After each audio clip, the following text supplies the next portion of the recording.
Yo, what's going on guys, it's Raz. In this video I actually want to go over a secretly buffed piece of gear that Gearbox put out with one of the recent hotfixes and just did not even mention. I actually received a lot of comments from you guys telling me that this was changed and you guys wanted me to check it out, so that is what I'm doing in this video. So if you guys enjoy or find it helpful in any way, consider subscribing and dropping a like. I'm on the road to 7,000. It would be amazing if we could hit that before the next DLC launches, and with all the amazing support you guys have been giving me, I seriously think we can make it happen. But if you don't know, the piece of gear I'm going to be talking about is the shield, the band of Sitorak. Now this is a legendary shield manufactured by Penguin, and the red text of this weapon says, I said beep. Okay, yeah, I'm not gonna finish that. I'm not gonna cringe you guys, but you can see what the red text says. Now if you want to farm for this shield, this is a world drop, but it does have an increased chance to drop from the unstoppable and the amber bond, and that is the enemy you should be farming if you're looking for it. Now the way this shield works is you're basically gonna get bonuses whenever the shield is depleted, and you also have some other additional small bonuses. On top of that, it has a very low shield capacity and an insanely fast recharge rate. This actually means a couple different things, and this shield can be useful in different ways. So starting off, if you clicked on the video, you probably want to know what the secret buff is.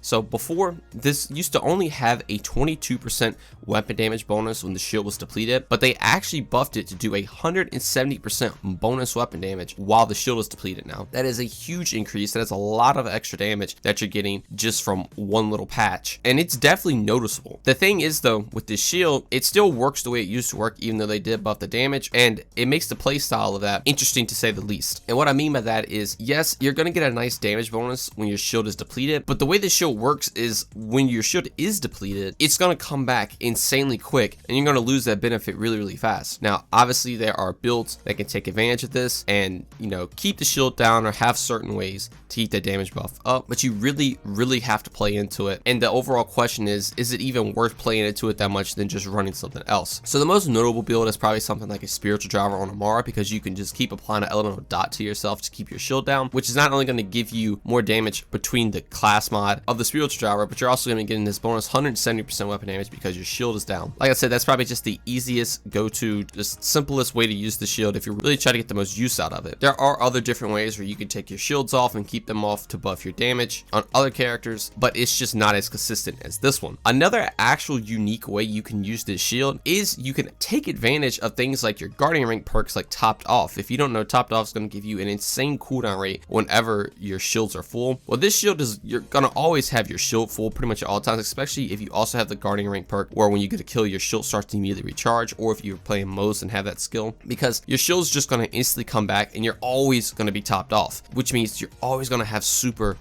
fast cooldown rates for any of your action skills. I know that's not the way they actually want you to use the shield, but the way it's designed, it actually can work like that. And like I said, you can have your very long cooldowns come back super quick just because this shield is always going to be at max capacity because it has such a low capacity and a very fast recharge rate. So that is the two different ways you can actually use the band of Sitorak. It's definitely a unique shield. I would not recommend running this over other shields we have in the game. Something like Old Gods, Transformers, just any of the other notable shields are probably going to be better than this, but this was a very nice buff that they did give it, and it can work out. It just requires a lot of effort to actually make it work and to see very good use out of it, in my opinion. Now obviously if you guys have a build or you found some way to make this work extremely well, let me know in the comments. I would love to check it out, because I'm sure there are some of you that has came up with the perfect spec to get the most out of the shield as much as you can, and I would love to see that. But as an overall rating, I would definitely rate this as a probably B tier shield. It's going to be pretty good early game, especially if you have topped off, if you spec into that to get that super quick, because you're going to have your cooldowns back really fast. And if you ever come across a spiritual driver or just any other way to make this work, it will be very good. It's just overall not going to be as good as just another shield.